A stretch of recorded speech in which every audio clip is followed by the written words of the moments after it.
Bienvenue dans ce journal. La conclusion des travaux des États généraux de la pêche et de l'aquaculture est connue. Ceci après d'âpres discussions qui ont permis aux professionnels de ce secteur d'identifier tous les problèmes. L'actualité nationale, c'est aussi les festivités du 2 octobre à Zérékoré. Le ministre de l'administration du territoire et de la décentralisation est allé constater l'évolution des travaux des différents chantiers. Et puis la journée internationale de la paix a été célébrée ce samedi en Guinée. Les acteurs politiques et partenaires de la Guinée déterminés à promouvoir la paix. Bonsoir à tous et bienvenue dans ce journal. Les travaux du comité de suivi viennent de prendre fin à la maison commune de Koléa. Au sorti de cette rencontre, un délai exceptionnel de 4 jours est accordé à la CENI pour procéder aux ultimes ajustements avant la tenue du scrutin. On écoute le facilitateur du dialogue interguinéen au micro de Maïmouna Bella Diallo.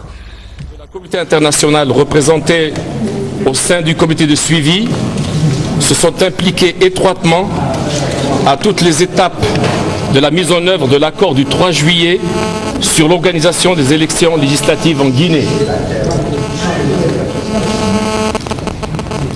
La communauté internationale s'est employée à aider les institutions guinéennes à créer les conditions nécessaires pour la tenue d'un scrutin libre, transparent, inclusif et apaisé le 24 septembre.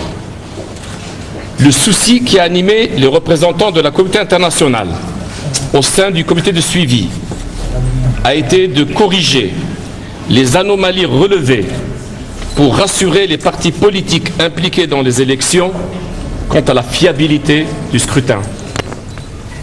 Au-delà de cela, le comité de suivi, sous l'impulsion de la facilitation, a décidé de procéder à une ultime démarche en vue de corriger les dernières anomalies révélées suite à la distribution des cartes d'électeurs, l'affichage et à la liste électorale, l'affichage de la liste électorale et la répartition des bureaux de vote. C'est ainsi que lors de la réunion du lundi 16 septembre 2013, le comité de suivi a examiné un certain nombre de problèmes qui ont été portés à sa connaissance sur des questions relatives au fichier électoral, à la distribution des cartes d'électeurs, ainsi qu'à la répartition et à la localisation des bureaux de vote.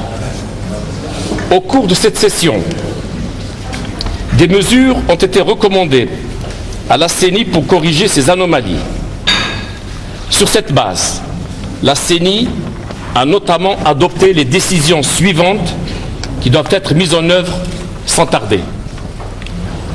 Premièrement, l'éclatement des bureaux de vote excédant 1000 électeurs. Deuxièmement, le renforcement en matériel de bureau des bureaux ayant entre 700 et 1000 électeurs. Le rapprochement, troisièmement, le rapprochement des bureaux de vote des domiciles des électeurs. Le regroupement des bureaux, et enfin, quatrièmement, le regroupement des bureaux à faible effectif d'électeurs.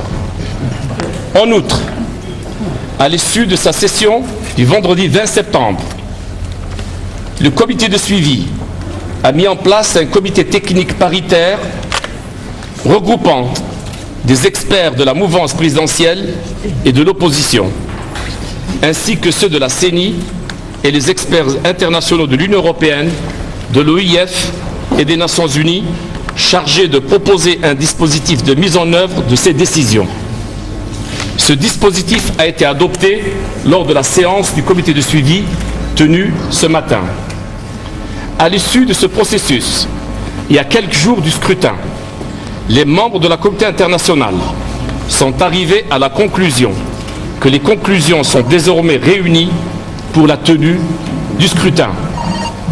Toutefois, dans le souci de rassurer toutes les parties concernées quant à la mise en œuvre effective de ce dispositif, la facilitation, avec le soutien des représentants de la communauté internationale, a engagé des consultations impliquant les signataires de l'accord du 3 juillet.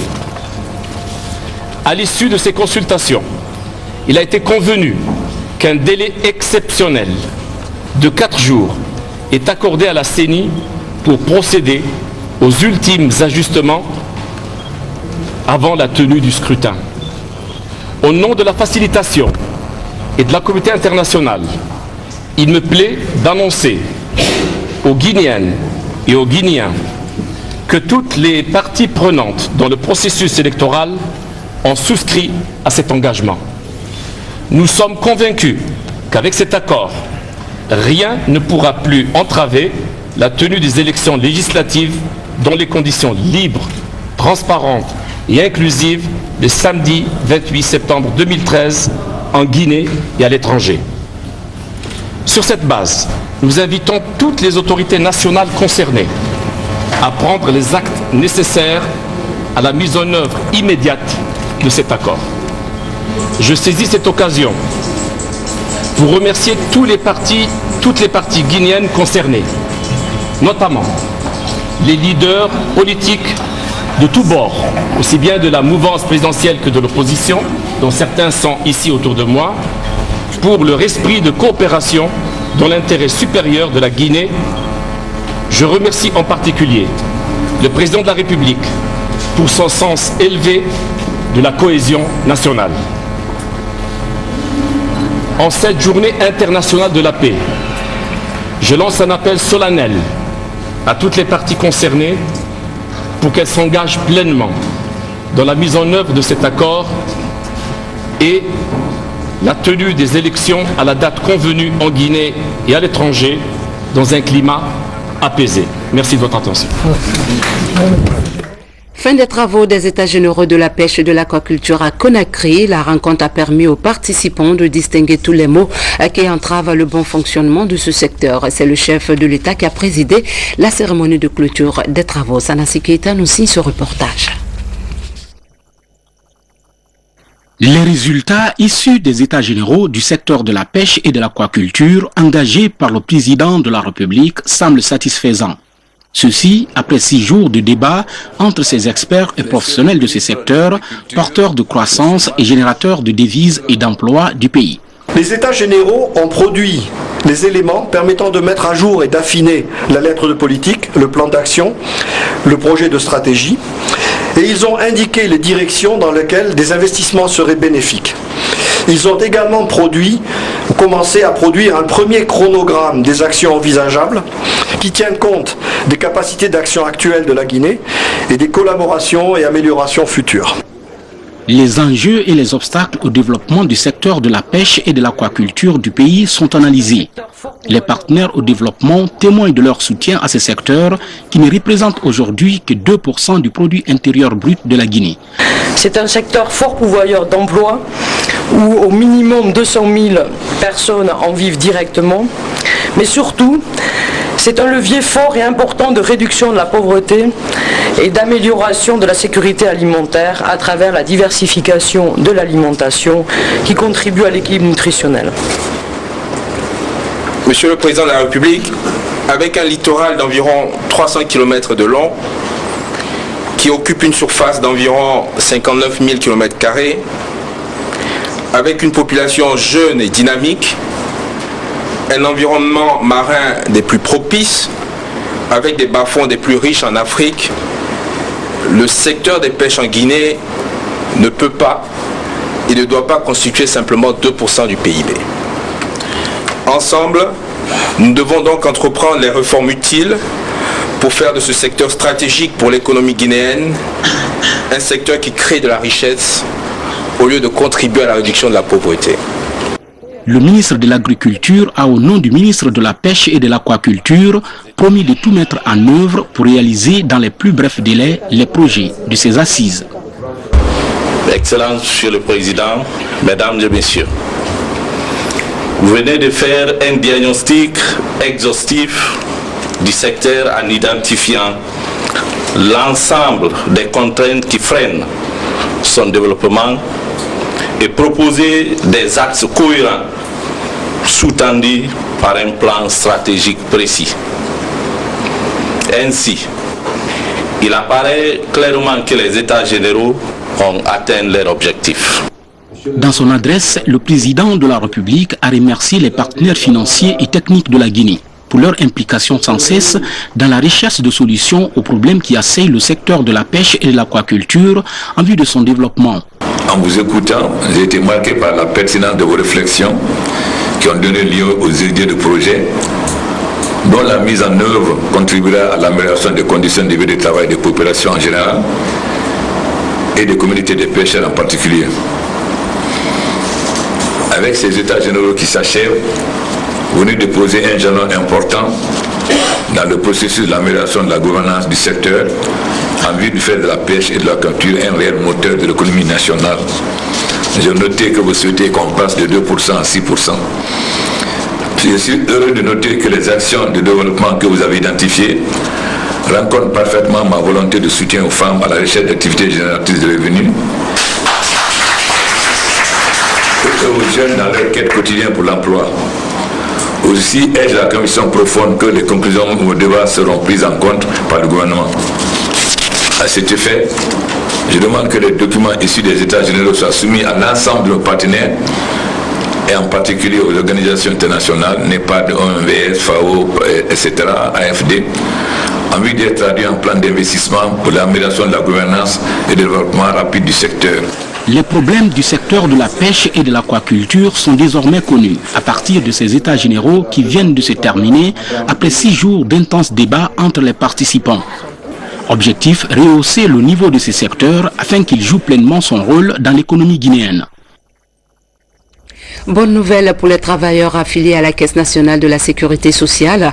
Un hôpital au standing international de 135 lits verra le jour très bientôt sur le site qui abrite l'hôtel BCA. La réalisation de cette infrastructure s'élève à 40 millions de dollars, permettra à la Caisse nationale de la sécurité sociale de réduire le nombre d'évacuations à l'extérieur des malades. C'est le président de la République qui a procédé à la pose de la première pierre. Mohamed Lamine Souma, compte rendu. C'est parti pour la construction de l'hôpital international des travailleurs de Guinée. C'est le président de la République, le professeur Alpha Condé, qui a posé la première pierre de ce qui sera un hôpital ultramoderne d'une capacité d'accueil de 135 lits avec un coût de réalisation estimé à 10 millions de dollars américains.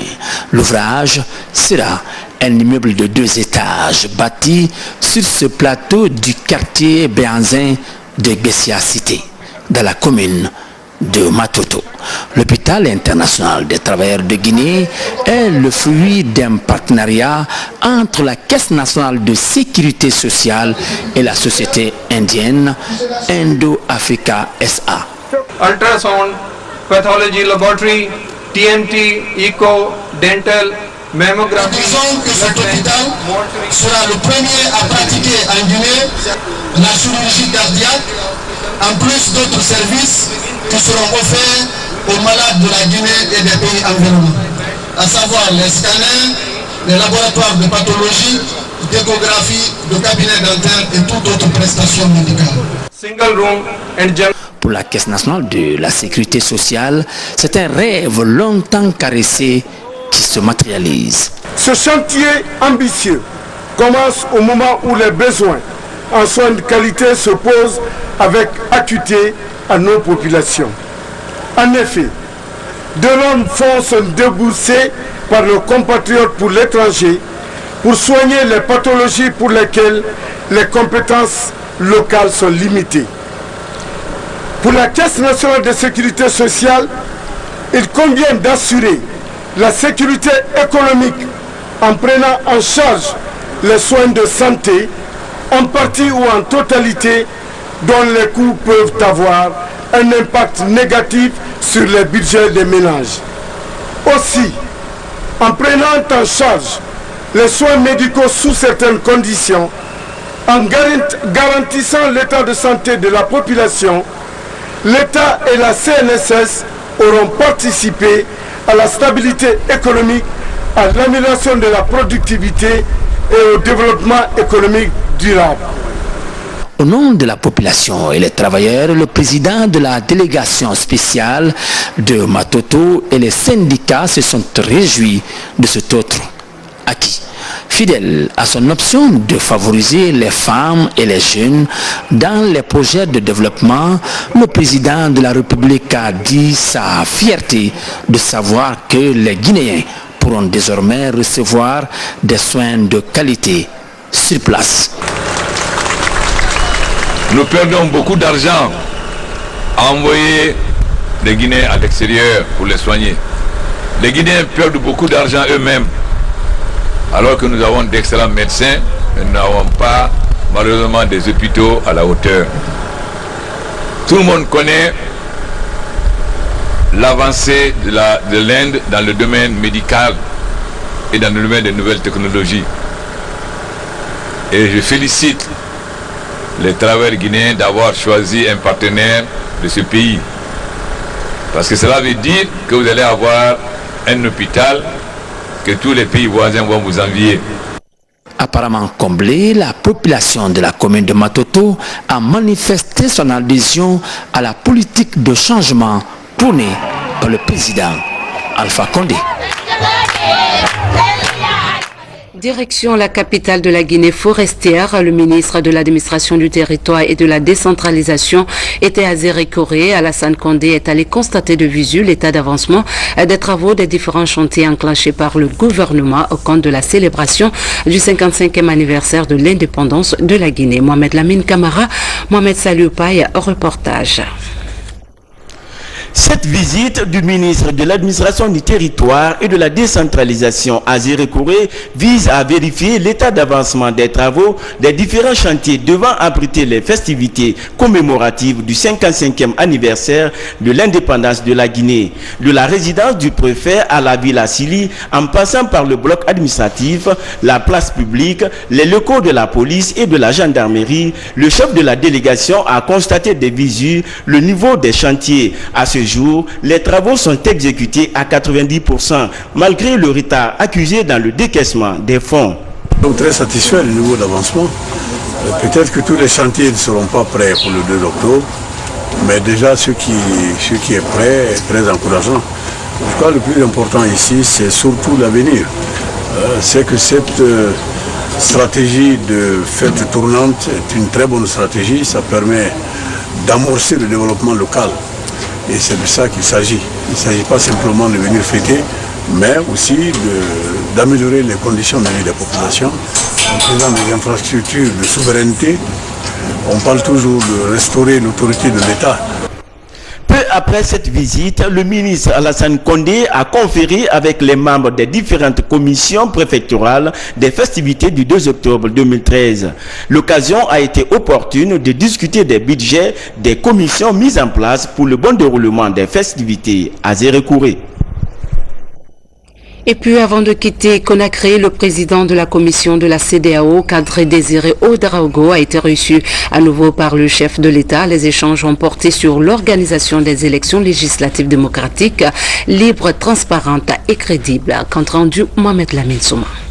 De 24 heures en Guinée, le président de la commission de la CEDEAO a partagé avec le président Alpha Condé la volonté commune d'organiser des élections législatives démocratiques, libres, transparentes et apaisées en Guinée.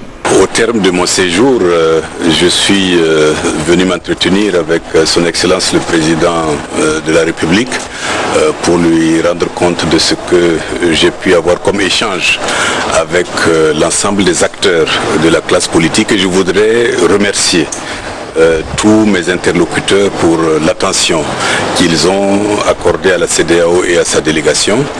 Et je puis vous dire que j'ai rencontré les principaux acteurs, j'ai rencontré l'opposition, j'ai rencontré le centre, j'ai rencontré la mouvance présidentielle, j'ai rencontré la CENI, j'ai rencontré les facilitateurs et j'ai rencontré les ambassadeurs accrédités en Guinée. Je puis vous dire que c'est des rencontres qui ont été très fructueuses et je pense et je suis convaincu que chacun mettra du sien pour que nous puissions ensemble réussir ces élections.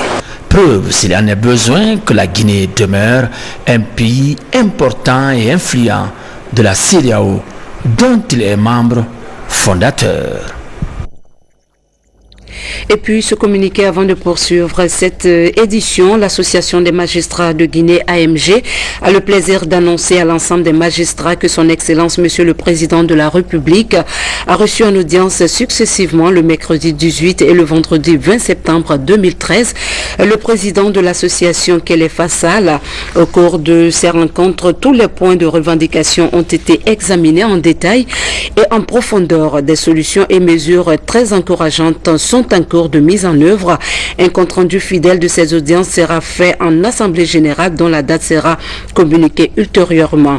En conséquence, le conseil d'administration invite tous les magistrats à se tenir disponibles et mobilisés à assumer pleinement les rôles et responsabilités que la Constitution et les lois leur confèrent. En particulier, les magistrats désignés par la Cour suprême pour présider les commissions administratives de centralisation sont conviés et encouragés à assumer en toute responsabilité et probité les obligations de transparence, de sincérité et de crédibilité des scrutins. Le conseil d'administration des magistrats félicite tous les magistrats pour le courage, la constance et la hauteur de vue patriotique qu'ils ont observé dans la revendication des droits que la Constitution et les lois leur ont octroyés et garantis. Le conseil exprime sa satisfaction pour la sollicitude bienveillante et l'esprit d'ouverture avec lesquels son Excellence, Monsieur le Président de la République, président du Conseil supérieur de la magistrature, a écouté et répondu aux doléances et a donné des signes manifestes de sa volonté d'y apporter les solutions appropriées. Pour le conseil d'administration, le président Kéléfa Sall. Et puis l'humanité a célébré ce samedi la journée internationale de la paix, solennisée sous le thème Éducation pour la paix. L'occasion a été mise à profit par les femmes pour signer la bannière de la paix, financée par le Fonds des Nations Unies pour la paix sous l'égide du système des Nations Unies. Les festivités se sont déroulées dans une ambiance bon enfant. Maïmouna Bella Diallo. La Guinée a célébré la journée internationale de la paix, une occasion d'appeler à la préservation de la paix. Notre volonté à aller plus loin dans la consolidation de la paix, ensemble avec le gouvernement et le peuple de Guinée, en prenant la décision d'investir davantage dans l'éducation des jeunes, une éducation qui intègre la culture de la paix dans les programmes d'enseignement scolaire et universitaire. Aujourd'hui, la préservation de la paix est plus qu'une nécessité en Guinée. C'est pourquoi, à la veille du scrutin législatif, tous les acteurs se sont inscrits dans cette dynamique de promouvoir la paix.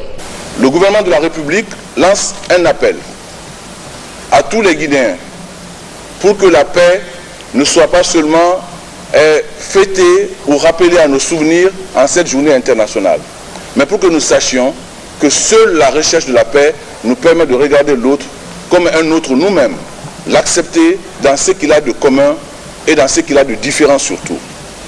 Cette paix-là suppose la tolérance, cette paix-là suppose l'amour de l'autre. Je saisis cette occasion ici de vous lancer un message pressant et à l'endroit de tous les acteurs politiques de penser à nos cris de cœur, car nous souffrons beaucoup. Et on continue à souffrir si vous ne nous écoutez pas. Nous devons participer à la promotion de la paix. C'est ça l'intérêt de notre pays. Pour cette journée commémorative, acteurs politiques et partenaires ont pris l'engagement de tout mettre en œuvre pour préserver la paix. D'où la signature de cette bannière de la paix. Cette journée ne devrait pas être le seul jour où l'on doit observer la concorde et la tranquillité intérieure dans notre vie ou dans notre pays. Elle doit être cultivée à tout moment et à tout lieu afin de bannir les hostilités. Le thème cette année, l'éducation pour la paix, a retenu l'attention du gouvernement et de ses partenaires qui s'engagent à promouvoir la culture de la paix. Mawa Sangare. Cette journée est décrétée par les Nations Unies depuis 1982 dans le but d'instaurer une culture de paix dans le monde. La journée permettra à chaque enfant de bénéficier d'une bonne éducation. Cette journée est l'occasion pour moi de rappeler à chacun de mes compatriotes leur devoir d'agir là où chacun se trouve pour une paix réelle, pour que le mot de paix ou l'idée de paix où l'idéal de paix ne soit pas simplement des mots, que chacun agisse concrètement pour la paix, c'est-à-dire qu'on renonce à l'incitation à la haine, à l'incitation à la violence, à la discrimination, au comportement violent, et qu'on se respecte et qu'on agisse dans le respect du droit. En s'inspirant de la charte de 1236 de Kourou Kamfuga, certains artistes font recours à notre culture. On doit se donner la main. Sans la paix, il n'y a pas d'évolution. Sans la paix, pas de problème. Et la paix, elle est très importante. La nouvelle génération, l'avenir vous appartient. Éduquer les générations futures sur la paix, c'est pour de nombreux intellectuels d'inculquer dans l'esprit des hommes les valeurs de cohésion et de l'unité. La coalition des filles de Guinée vient de mettre en place une case de veille en vue des élections apaisées et transparentes. Elles entendent apporter leur pierre à l'édification de la Guinée en prônant la non-violence pendant tout le processus électoral. Reportage Aïssatou Oumou Diallo, Abdul Karim Kamara. C'est un rêve qui vient d'être réalisé pour cette coalition des filles-femmes de Guinée. Depuis longtemps, ces femmes se sont démenées à jouer leur partition pour des élections apaisées et transparentes. En mettant en place une case de veille, la coalition entend accompagner tout le processus électoral en faisant appel à l'expertise d'autres femmes venues d'une vingtaine de pays africains. La case de veille est donc un aboutissement de travail de milliers de femmes pour que les élections désormais chez nous se passent calmement, dans la paix, parce que nous sommes tous des frères et des sœurs. Pour cela, il faut de la transparence. Nous sommes là pour notre nation, nous sommes là pour notre Guinée, et c'est parce que nous savons que nous sommes guinéennes tout court. Et Dieu sait, la femme n'a pas de couleur, la femme n'a pas de religion. Et c'est pour ça que nous devons jouer ce rôle pour assurer et instaurer la paix et la démocratie. Composée de 660 femmes, cette case de veille travaille à faire prospérer la non-violence, le dialogue pour aboutir à la transparence avant, pendant et après les élections. Une initiative saluée par le gouvernement et les Nations Unies. Je voudrais ainsi saluer les 235 femmes et filles membres de la COFI et à travers elles, toutes les femmes de la Guinée qui, indépendamment de leur appartenance politique, ethnique, sociale et religieuse, se sont engagés ensemble pour la construction d'une Guinée meilleure pour leurs filles et leurs fils. Si ça ne va pas à la maison, c'est nous qui protégeons les hommes, c'est nous qui donnons à manger, c'est nous qui soignons, c'est nous qui pleurons. Oh femmes de Guinée,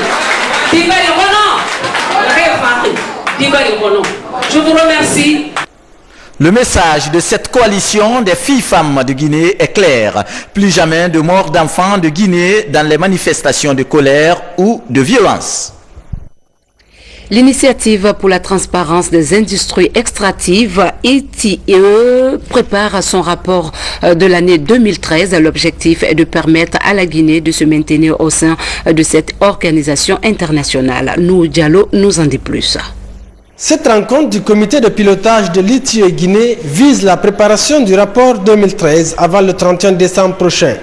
Plusieurs questions portant sur le paiement des taxes par les sociétés minières dans les localités et la publication des montants versés sont abordées. Il était question de définir le périmètre de matérialité, c'est-à-dire un seuil à partir duquel les sociétés minières devaient faire leur déclaration.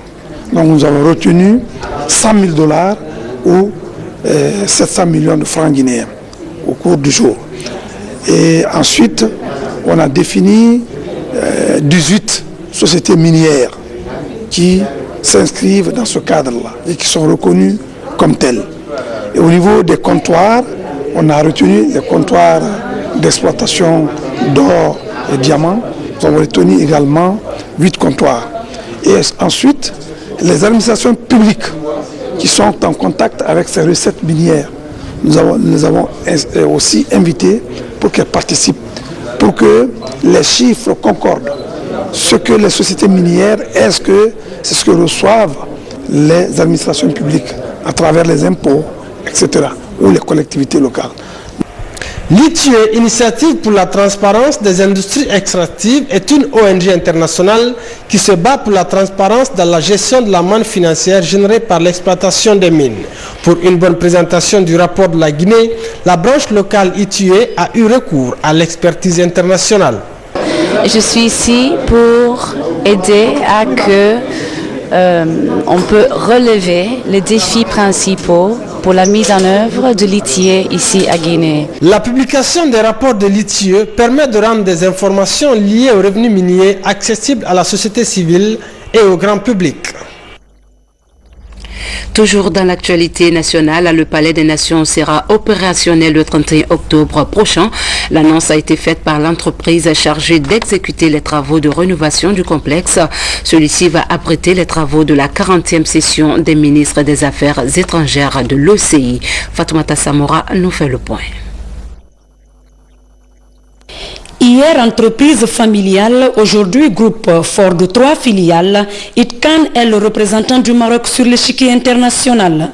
Depuis 2005, le label ITCAN est exporté. ITCAN, c'est avant tout un homme avec son savoir-faire et sa volonté d'imprégner le luxe et de mettre en valeur, dans un premier temps, les talents de ce qu'on appelle le Marlem marocain, c'est-à-dire tout le talent qui caractérise la magnificence des produits marocains en termes de construction.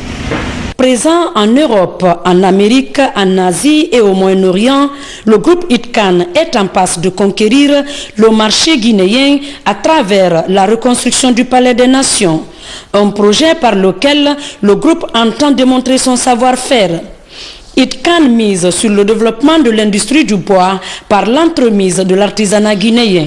Il y a beaucoup d'affinité entre l'artisanat de la Guinée et l'artisanat marocain.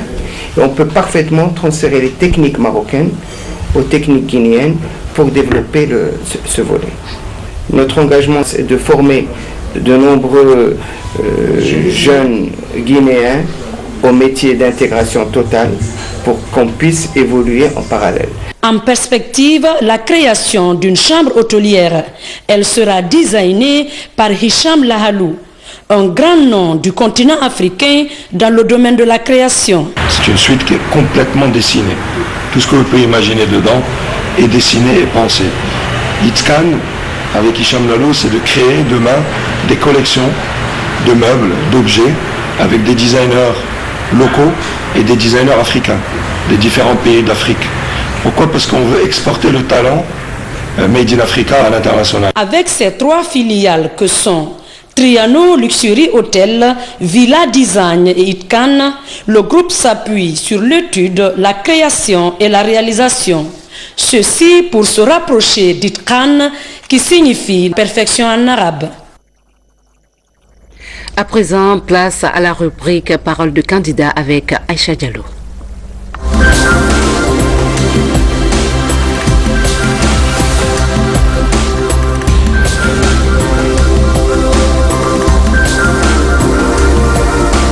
Mesdames et messieurs, bonsoir et bienvenue dans cette rubrique Parole de candidat. Ce soir, je reçois pour vous Charles-André Abba, il est du PUP, il est à ma droite, et Mahmoud Tolomse Kamara, il est de l'UPR, lui, il est arrêté juste à ma gauche. Messieurs, bonsoir. Bonsoir, madame. Et bienvenue dans cette rubrique.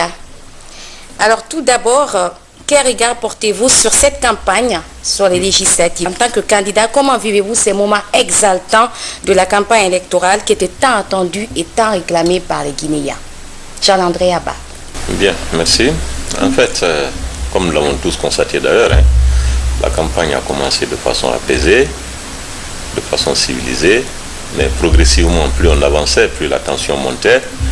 Nous sommes vus face à des situations qu'on n'a pas souhaitées et qui d'ailleurs continuent, qui dégénèrent tant dans la capitale qu'à l'intérieur du pays. Pendant que je crois que ceci ne valait pas le coup. Quand on sait que beaucoup de sang sont déjà coulés, la Guinée ne devait plus vivre ça. Et vous, votre opinion sur cette campagne? Je trouve que c'est passionnant, surtout moi qui viens de France directement pour défendre les chances de succès de mon parti, l'UPR, Union pour le progrès et le renouveau. Ça a démarré sur les chapeaux de roue. Nous avons parcouru surtout les villages parce que nous avons fait une campagne de proximité. Les modalités des élections des parlementaires sont inscrites dans la constitution guinéenne. Les députés sont élus au suffrage universel direct pour une durée de 5 ans, c'est connu, dans le cadre d'une circonscription. Alors, Tolomsé, vous voulez être élu dans quelle circonscription? C'est-à-dire un député pour combien d'habitants? Je suis inscrit sur la liste nationale, deuxième sur la liste nationale. C'est la première fois d'ailleurs que mon parti prend un candidat venu de l'extérieur. Et ceci est à saluer. Dans quelle circonscription? Il n'y a pas de circonscription particulière, mais je suis de la région Bokeh-Bofa. Si j'étais élu, c'est cette région-là que je défendrais, puisque je suis de Bofa, de Bigori exactement. Donc vous êtes candidat à l'uninominal? À l'uninominal. Et deuxième sur la liste nationale. Alors, c'est-à-dire que si vous êtes candidat à l'uninominal, c'est pour combien d'habitants? Et vous pensez que combien de personnes vont vous élire? Combien de personnes vont nous élire? Je ne peux pas dire exactement combien nous aurons là. Mais ce qui est sûr, c'est qu'il y a une forte chance que nous obtenions un très bon score dans ces deux régions. Nous n'étions pas du tout présents avant, parce que tout simplement, nous n'avions que des fédérations au niveau des villes, c'est-à-dire Bokeh Centre et Bofa Centre. Et vous, Charles-André Abba, vous êtes candidat sur la liste nationale? Bien sûr, je suis candidat sur la liste présentée par le PUP. Le PUP, comme vous le savez... Évolue dans combien de circonscriptions? Non, nous, pour des raisons personnelles, on a préféré produire une seule liste nationale de 76 membres, liste sur laquelle nous travaillons avec des alliés de la FEDEPAC. C'est quoi la FEDEPAC? La FEDEPAC, c'est la fédération des partis alliés au centre. Donc sur cette liste nationale, je me trouve inscrit en 6e position et les raisons sont très simples. Nous avons pensé encore contribuer à faire de ce pays un pays où vraiment on peut encore continuer à compter sur l'expérience, la maturité du Guinéen. Le PUP, il n'est plus à présenter. Ce parti, pendant 24 ans, a dirigé ce pays. Il a laissé de bonnes choses, ça c'est une vérité. Nous ne dirons pas que tout est rose, mais le caractère national du PUP nous donne la force, parce que le PUP est un parti qui concerne toutes les 4 régions du pays. Merci. Bien que lu dans le cadre d'une circonscription, le député est le représentant de toute une nation, ça c'est connu aussi. Alors, le parlementaire se détermine librement dans l'exercice de son mandat. Une fois au Parlement, Charles-André Abba, quel sera le travail législatif auquel vous allez vous atteler en premier? Bien, merci. Là aussi, je vais vous faire l'économie du temps. Nous, on n'a pas de programme politique particulier. Le discours-programme du général Lansana Conté du 22 décembre est notre point de repère essentiel. Dans ce discours, il a dit tout ce qu'il pensait pour la Guinée. Il a fait ce qu'il pouvait. Nous voulons intégrer l'Assemblée pour la continuité de ce discours. Le bonheur du peuple guinéen, l'honneur de la Guinée, la représentation de la Guinée sur l'arène nationale et internationale. Nous voulons tout ce qui est bon pour le Guinéen. C'est ainsi que les valeurs au niveau du PUP aujourd'hui... Il n'y a pas une priorité particulière? Non, je dis bien, toute personne qui lira le discours-programme du général Lansana Conté comprendra la priorité, qu'est-ce qui a été fait avant sa mort et qu'est-ce qui est en train d'être fait jusqu'à maintenant. Mahmoud Tolomsé, si jamais vous accédez au Parlement, à la nouvelle législature, votre ambition? Notre ambition, je dois vous signaler que nous avons 12 ans d'expérience à l'Assemblée nationale. Cette expérience-là nous servira déjà. Nous avons déjà voté des lois au niveau de l'Assemblée nationale. On avait confié à notre groupe parlementaire des enquêtes qui ont été faites, non seulement par Feu Siraju Diallo, mais aujourd'hui et puis après, par notre président actuel, Ousmane Ba, qui est ministre des Travaux publics et qui dirige donc le parti de façon très satisfaisante. Donc, nous aurons à continuer d'abord, si vous voulez, à remettre en selle tout ce qui avait été fait par nous, mais aussi à envisager d'autres possibilités. Parce qu'après tout, les lois, c'est comme si elles n'existaient pas au niveau de l'Assemblée, et c'est comme si elles n'existaient pas, comme si elles n'avaient pas été votées, et comme si elles n'existent pas au niveau du pays. Donc, nous voulons que tout cela soit fait par nous. Alors, tous les deux, merci beaucoup d'être passés dans cette rubrique Parole de candidat et d'avoir répondu à mes questions. Merci à vous. Merci. Mesdames et messieurs, nous sommes à la fin de cet entretien. Merci de votre bien aimable attention. Au revoir.